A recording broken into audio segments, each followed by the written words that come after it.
Hello and welcome to this episode of Live with Lizzie Lee. Edge is the comprehensive database of Chinese companies for investors and due diligence researchers. I'm your host, Lizzie, an MIT-trained economist turned journalist here at Wall Street TV who covers China and its relation to the world. Joining me today is Professor Alfred Chan, author of a new book, which is the most comprehensive and detailed study of Xi Jinping's entire life history and political career from 1953 to 2018. Thank you so much for joining me, Professor Chan. Thank you. Pleasure to be here.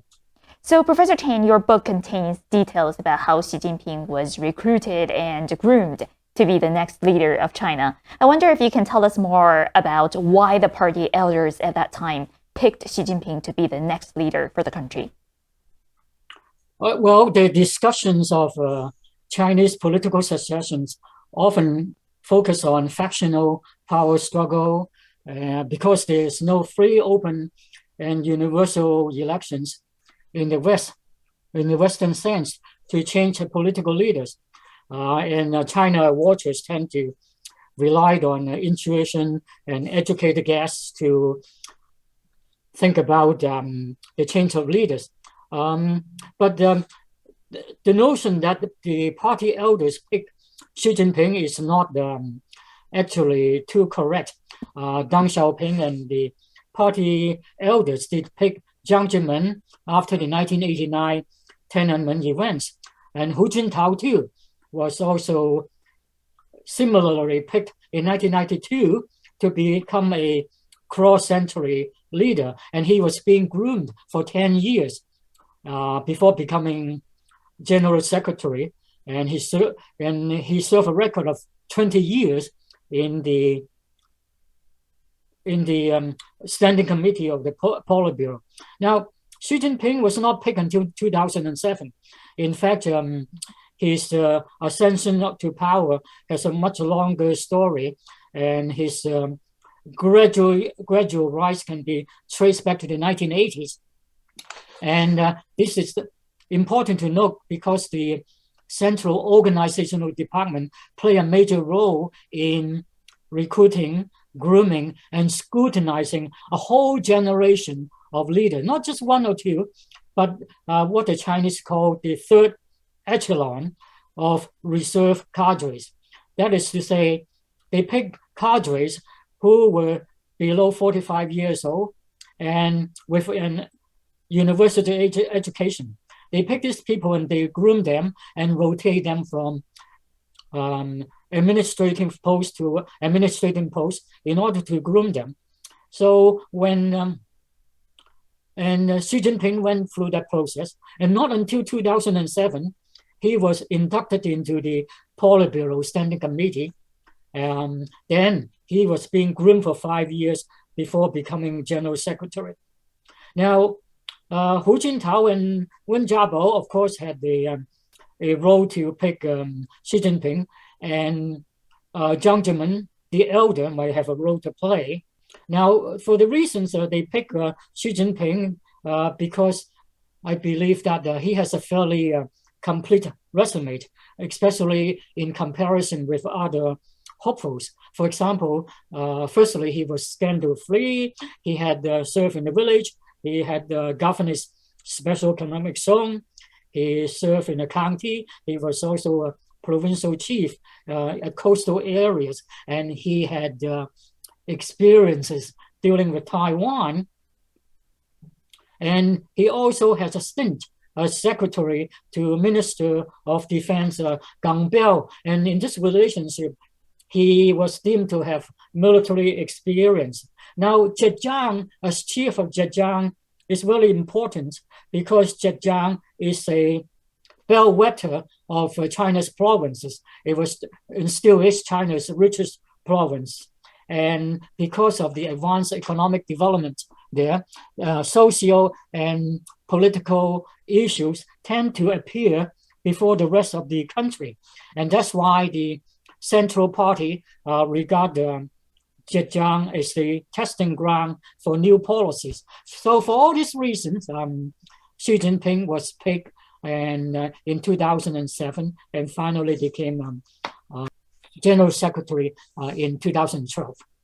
Right, so that's super helpful. When we usually think of CCP elite politics as a giant black box, I think China watchers internationally have been trying to crack the code of decision making. How has your research informed us on how policy and personnel decisions are reached within the party apparatus? I wonder if the decision making process has undergone fundamental changes during Xi Jinping's rule. Political decisions are always black boxes in all political systems. In China, of course, things are more secretive, and deliberations in the Politburo are not published. But this is not unique.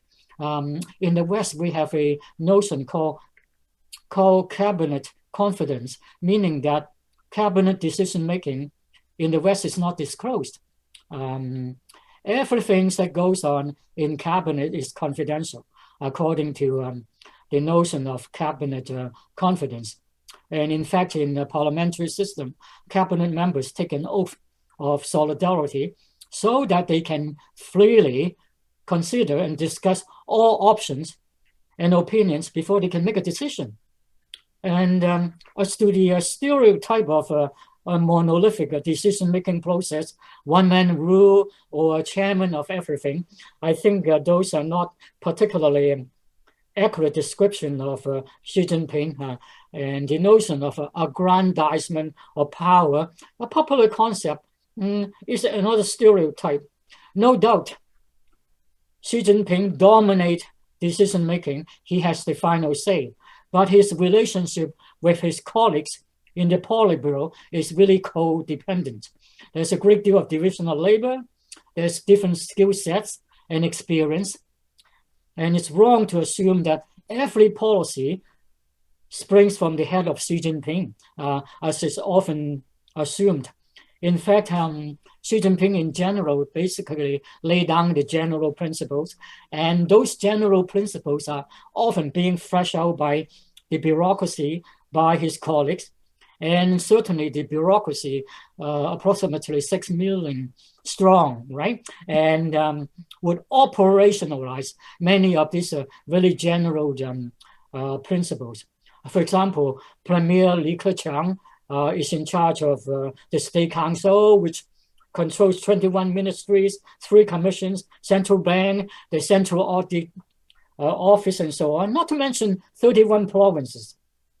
So I think we need to correct our simplify views of Chinese politics, of policy making as a simple monolithic process dominated by one man. For example, one observer claims that Xi Jinping is so dominant that he would not even lead the Politburo. I think that's a gross exaggeration. Now, if we look at the legislative process, we know that many of the issues have been, like finance regulation, environmental protection, population policy, unemployment, so on and so forth. There are numerous discussions by experts, think tanks, and in the West, we know so little because only a tip of the iceberg of all these discussions available in writing is translated in English. And perhaps that's why in the West we complain about the lack of information. But if one digs deeper, one can locate tremendous amount of material and information about virtually every issue being considered by the Chinese legislature. Right, and it's probably too early to speak of Xi Jinping's legacy, but from your perspective, what has been Xi Jinping's greatest policy achievement and his biggest mistake during the past decade? I would prefer to refer to the Xi Jinping administration because we often say in the West, Chinese politics is personalized. And then we then assume everything's made by Xi Jinping, and Xi Jinping is the only decision maker. And that really reinforces the notion of personalized style of politics. And I would prefer to refer to the Xi Jinping administration. Now, we need context to evaluate the achievements and the mistakes of the Xi Jinping era. As to the mistakes, they are everyday discussion in the media. There are numerous, but I would rather focus on three contextual factors in order to give more contextualized knowledge. The first one is leadership in a developing country. Now, in developing country, China is still in many respects a developing country. The institutions are weak, and government capabilities usually really, really low. And there are many social and ethnic cleavages. And citizens demand a lot of things like better living standard, more freedom, and so on. And this is why leadership is so important. And very often, the leaders have to build institutions from the ground up. And they also need to transform the political culture at the same time trying to governments does not have to do everything in order to survive. For example, in the West, we have developmental agencies and also observers. We tend to have a long list of conditions about China, and China must be met in order to modernize and so on. China has to eliminate corruption, eliminate pollution, so on and so forth. All of this is really unrealistic. Now, according to the concept of good enough governance, the whole full long list of conditions that must satisfy before China can be called modernized is unrealistic.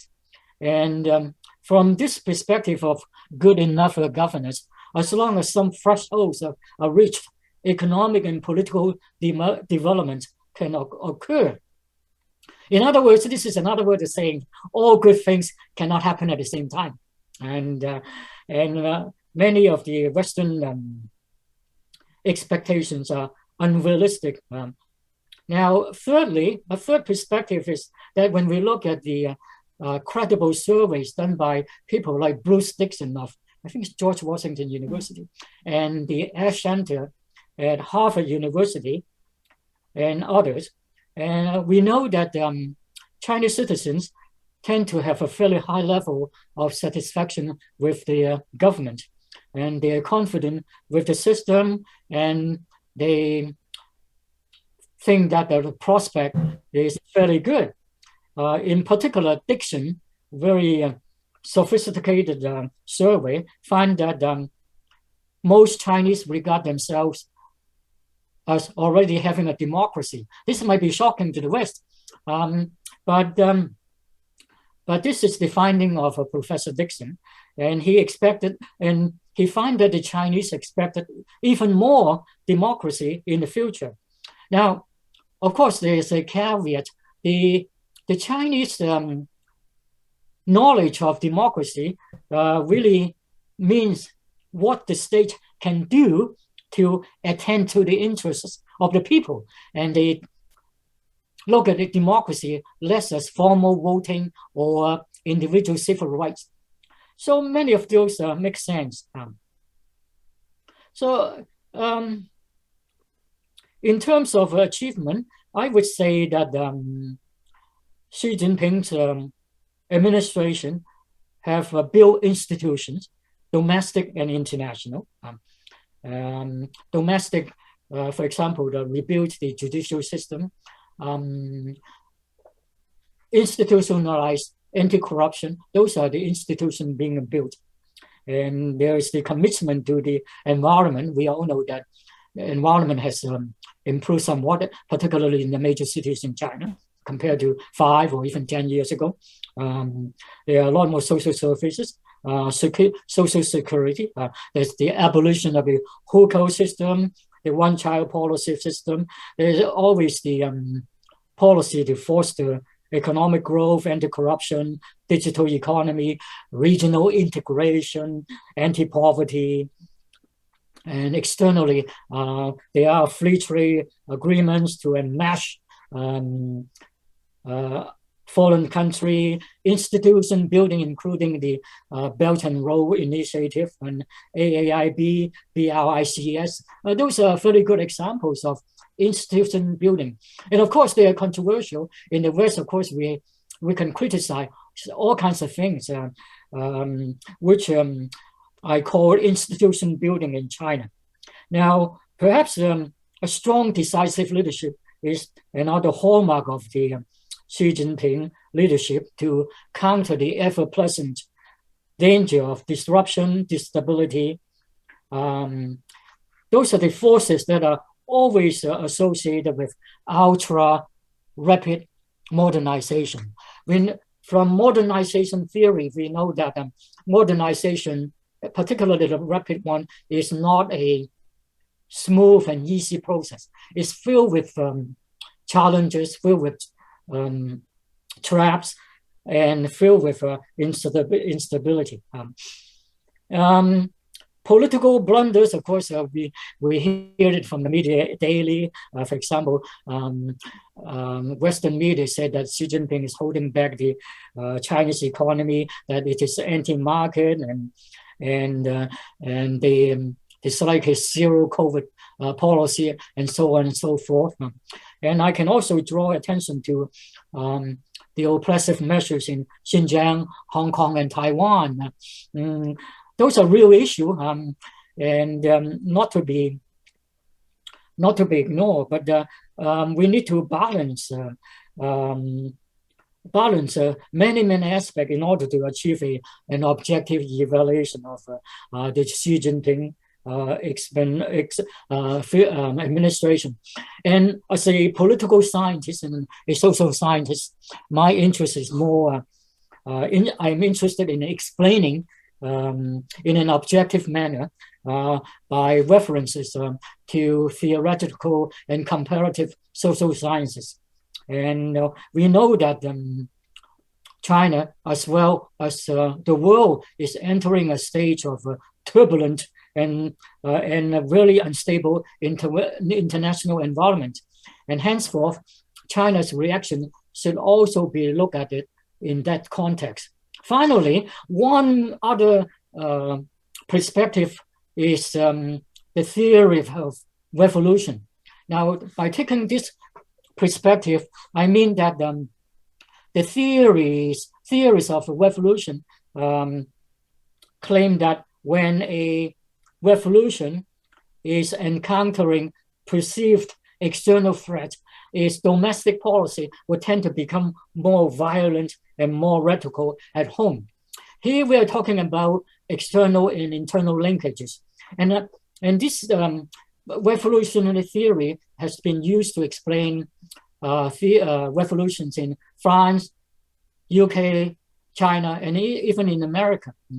I think it's still useful because in many respects, China today, there's still a legacy of the revolution. The Chinese still see itself as within a revolution, not so much violent and revolutionary, but in a revolution that is not being consummated.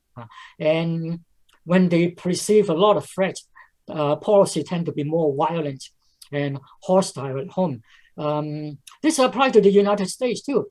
Today, I guess in the US, is still believing the legacy of the revolution in the 18th century about the division between the North and South, and contest about the interpretation of the constitutions and all the various interpretations of what the constitutional means. So this is by no means unique to China.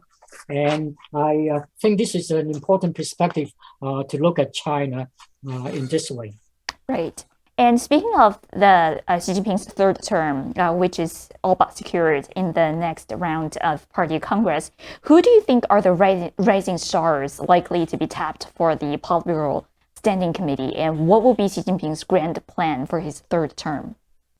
In the Politburo, perhaps 11 of the 25 Politburo members will be replaced according to the term limit of 68. Now the 68 term limit may hold or may not hold. 60 is not very old in contemporary standard. Before I look at the possible inductees into the Politburo Standing Committee, I would like to also give it a context. Now, we all know that leaders in China are promoted step by step. That means to say they're normally promoted into the as they call alternate to the Central Committee, when they become the full members of the Central Committee before they're eligible to become an alternate of the Politburo. Now the alternate has been now abolished, and then they become the full member of the Politburo, and then before they can go into the Politburo Standing Committee. And in this way, we are talking about a staggered progression and a relay race. So in these relations, the top Politburo Standing Committee membership can be very predictable, because we simply take a look at who's available in the Central Committee and who's available in the broader Politburo. And this is why right now there are numerous speculations about who will become the Big Seven in the Politburo Standing Committee.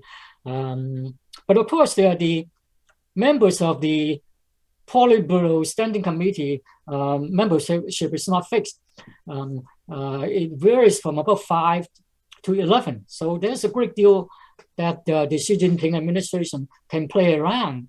They could expand it, or they could even contract it.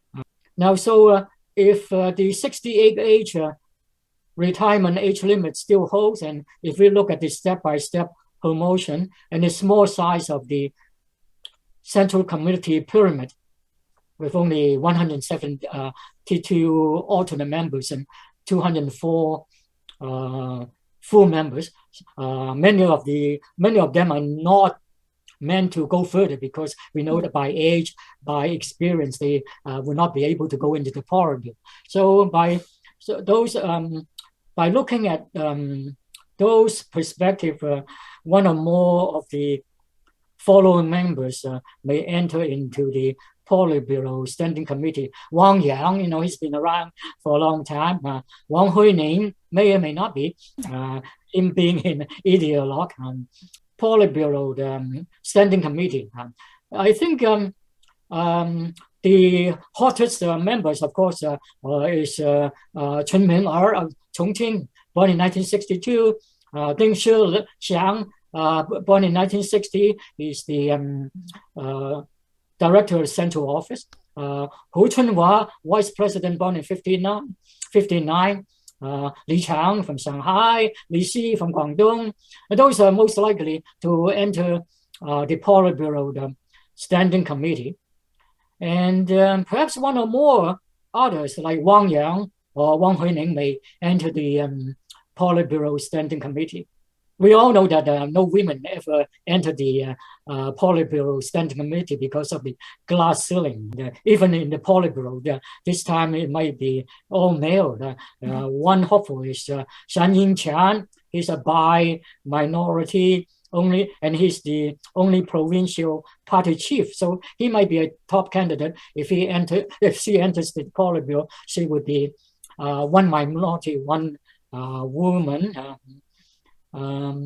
Another promising woman is a Mongolian woman, Hu Xiaolan, but she's of questionable health, so it's not very likely.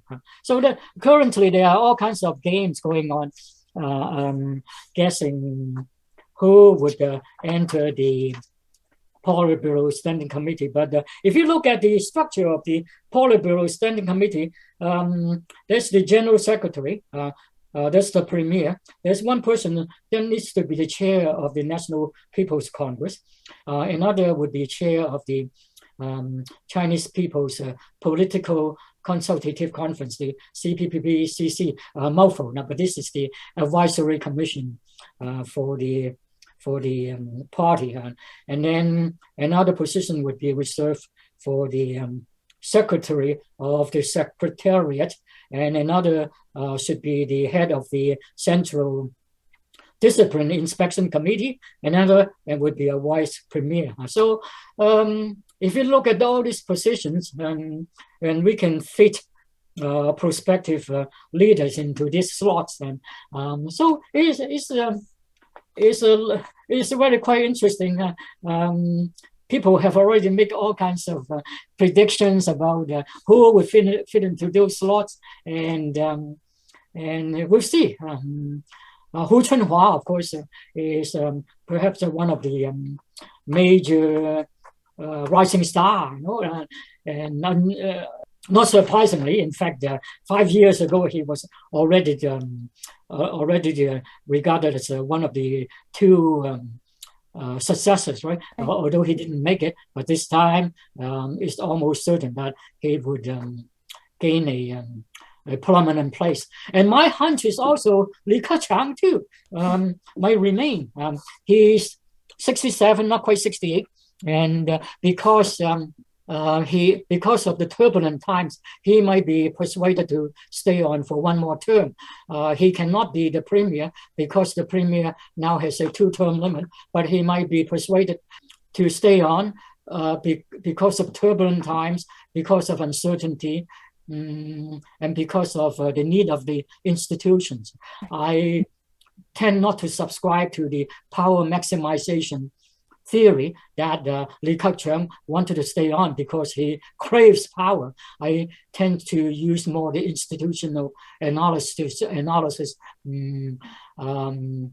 to interpret the makeup. There might be the Politburo might close rank because they know that they are entering a very unstable and turbulent time, and they might have to hang together in order to keep the party going. And for this reason, I would expect that Li Keqiang might have a major role to play. Of course, there are other speculations that Xi Jinping might become the chairman and Li Keqiang might become the general secretary. I tend to regard that as more. If you enjoy our discussions here, I'm sure you would find value in our new powerful marketplace tool for investors, also called China Edge. It tracks, distills, and analyzes both Chinese language and English language materials about Chinese companies, business leaders, and government entities, and reviews the often hidden links between them. For our YouTube viewers, we are offering a limited time 50% discount. Just go to the link you see on the screen and use the code EDGE50. Also, sign up for the China Edge newsletter. It's a daily 2-minute rundown of China business news you don't want to miss.